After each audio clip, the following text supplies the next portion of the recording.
Hi, I'm Dr. Kanan, and I'm a clinical psychologist, a homeopath, and a coach. And today I'm here with you to talk about the importance of mental health. So let me ask each of you a question. How many of us teach our children that it is important to wash your hands before you eat? I can almost bet most of you are raising your hands now, right? Why do we do that? Because we don't want the germs to go inside. We want to teach them, physical hygiene, isn't it?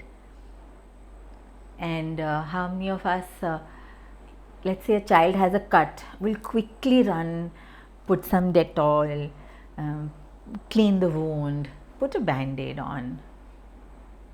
Yes, we teach our children also that किसी को चोट लग जाए तो this is what you should do. We teach our children the importance of first aid, right? But unfortunately, we are in a world where physical hygiene is very important, where physical first aid is very important. But we forget to teach our children the importance of mental hygiene and emotional first aid. And maybe that's because we ourselves haven't really learnt it, right? So it's very, very important that we teach our children how important it is to deal.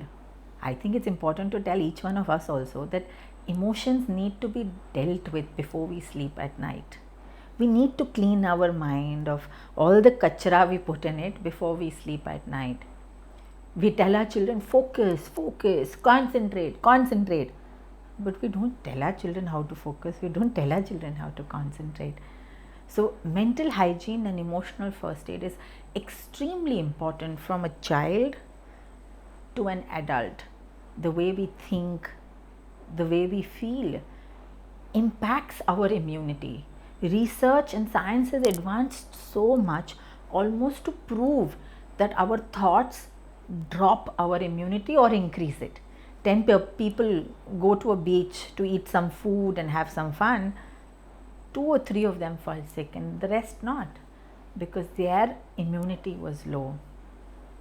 So apart from supplementing yourself with all other ways of increasing your immunity, a very important way to increase your immunity is your mental hygiene, is largely your emotional first aid, like I call it. And this not only helps us deal with school well. When your child comes to you and says, this boy didn't share the dabba with me, what do you say? Chhod do, let it be, it's okay, move on, right? But if the child had a bone cracked up, would you say let it be, walk, come on, chalo, walk? We wouldn't say that. So let's not have this stepmotherly treatment towards the way we think, the way we feel in our mind, because our mind, our brain largely controls the way we study, largely controls the way we go to offices.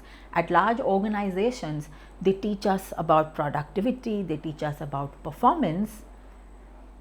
How important it is for you to have your head space, your mind space cleared up before you enable teams, before you enable your business. How important is your mind in business? How important is your mind for a child?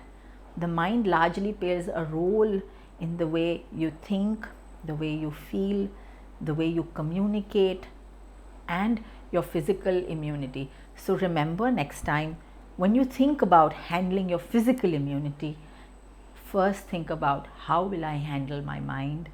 And if you have any further questions, you can feel free to contact me. I'm Dr. Kanan, a clinical psychologist, a homeopath, and most importantly, a coach for performance and productivity. Thank you.